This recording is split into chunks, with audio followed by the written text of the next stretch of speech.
नमस्ते दोस्तों। हर साल इस सीजन में ये बीमारी तो होता ही है, लेकिन मुझे लग रहा है कि ये साल ये बीमारी थोड़ा सा ज्यादा हो रहा है।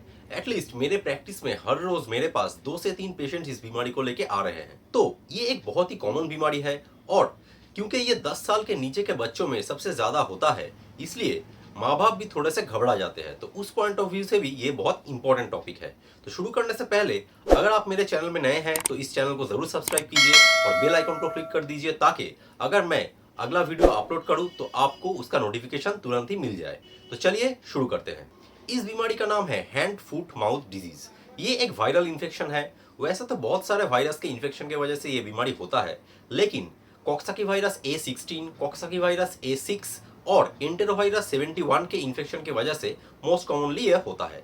ये इन्फेक्शन बड़ों में भी हो सकता है, लेकिन सबसे कॉमनली ये 10 साल के नीचे के उम्र के बच्चों में ही देखा जाता है, और उनमें ये बीमारी एक बच्चे से दूसरे बच्चों में बहुत इजीली फैल सकता है। तो ये वायरस एक बच्चे से दूसरे बच्चों में कैसे फैलता है? देखिए, ये किसी बच्चे के खांसने से जो ड्रॉपलेट्स तैयार होता है उनसे, या उनके फीसिस यानी पैखाने से, या किसी कॉन्टामिनेटेड सरफेस से जहां पे वो हाथ रखते हैं वहां से, या तो एक इन्फेक्टेड बच्चों से डायरेक्ट स्किन के कांटेक्ट में आने से दूसरे बच्चों में ये फैल सकता है। इस वजह से अगर स्कूल में या नर्सरी में किसी एक बच्चे को ये बीमारी होता है तो उससे और बहुत सारे बच्चों में ये बहुत जल्दी फैल सकता है। तो आइए अब जानते हैं कैसे हम इस बीमारी को पहचान सकते हैं। देखिए, इनिशियल स्टेज में इस बीमारी में हल्का सा बुखार, उसके साथ गले में थोड़ा सा दर्द या थोड़ा सा बदन दर्द हो सकता है। उसके बाद टिपिकल स्किन रैशेस निकलता है। इस बीमारी के जो स्किन रैशेस होते हैं उसको देख के ही हम इस बीमारी को पहचानते हैं। जैसे इस बीमारी का जो नाम है उससे ही हम अंदाजा लगा सकते हैं, हैंड फुट माउथ डिजीज। यानी इस बीमारी के जो स्किन रैशेस होते हैं वो मोस्ट कॉमनली हमारे हाथों में, पैर में और मुंह के अंदर दिखाई देते हैं।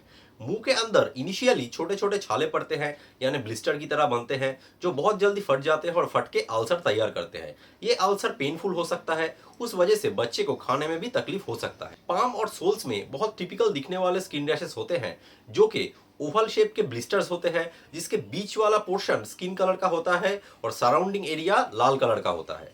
इसके साथ ये ब्लिस्टर हाथ में, पैर में या बटक्स में भी हो सकते हैं। इन ब्लिस्टर में पेन होने के वजह से बच्चे को चलने में भी तकलीफ हो सकता है। तो क्या इस बीमारी में कोई सीरियस कॉम्प्लिकेशंस हो सकता है? देखिए, यूजुअली तो ये बीमारी होने के 7 से 10 दिनों के अंदर अपने आप ही विदाउट एनी कॉम्प्लिकेशंस ठीक हो जाता है।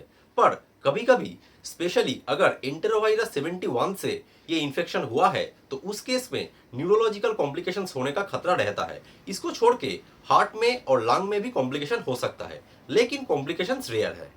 तो क्या इस बीमारी में कोई इन्वेस्टिगेशन करने का जरूरत पड़ता है? देखिए, यूजुअली तो नहीं पड़ता है, क्योंकि हम इस बीमारी को क्लिनिकली देख के ही डायग्नोसिस करते हैं। लेकिन अगर डायग्नोसिस को कंफर्म करना है तो पॉलीमरेज चेन रिएक्शन या वायरल कल्चर कर सकते हैं।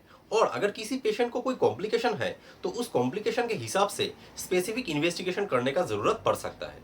तो इस बीमारी का ट्रीटमेंट क्या है? देखिए, इस बीमारी में कोई भी स्पेसिफिक एंटीवायरल दवाई का इस्तेमाल नहीं होता है। इसका ट्रीटमेंट मेनली सपोर्टिव है, यानी जो दर्द होता है उसको कम करने के लिए हम लोग बच्चों में यूजुअली पैरासीटामोल सिरप का यूज करते हैं, और उसका डोज बच्चे के वेट के ऊपर डिपेंड करता है। इसके साथ स्किन रैश के ऊपर थोड़ा सा सूदिंग इफेक्ट देने के लिए हम लोग कैलामाइन लोशन का भी इस्तेमाल कर सकते हैं। अगर कोई ब्लिस्टर फट जाए और फटने के बाद उसमें सेकेंडरी बैक्टीरियल इन्फेक्शन हो जाए, तो उस इन्फेक्शन को ठीक करने के लिए भी खाने का और लगाने का एंटीबायोटिक दवाई का इस्तेमाल करने का जरूरत पड़ सकता है। अगर किसी को कोई कॉम्प्लिकेशन है तो उस कॉम्प्लिकेशन के हिसाब से स्पेसिफिक ट्रीटमेंट देने का भी जरूरत पड़ता है। लेकिन आपको हमेशा एक क्वालिफाइड डॉक्टर को दिखाना जरूरी है, ताकि सबसे पहले तो इसका डायग्नोसिस सही तरीके से हो पाए, और अगर किसी को कोई कॉम्प्लिकेशन है तो जल्द से जल्द उसका पता चल सके और उसका ट्रीटमेंट शुरू किया जा सके, ताकि उससे बच्चे के जान को कोई खतरा ना हो। हमेशा ये चीज याद रखिएगा कि ये वीडियोस सिर्फ आपको एडुकेट करने के लिए और जागरूक करने के लिए बनाए जाते हैं। कोई भी यूट्यूब वीडियो देख के या इंटरनेट में कहीं पे सर्च करके खुद के ऊपर या खुद के बच्चों के ऊपर कोई भी ट्रीटमेंट अपने आप इस्तेमाल करने की कोशिश कभी मत कीजिए। सेल्फ मेडिकेशन को ऑलवेज अवॉइड कीजिए। तो चलिए, आज के लिए इतना ही। ये वीडियो अगर आपको अच्छा लगा तो लाइक और शेयर कर दीजिए, और अगर आपको कुछ पूछना हो तो कमेंट बॉक्स में कमेंट करके पूछ सकते हैं। तो मिलेंगे अगले वीडियो में, तब तक के लिए स्वस्थ रहिए, खुश रहिए, दूसरों को भी खुश रखिए। नमस्ते।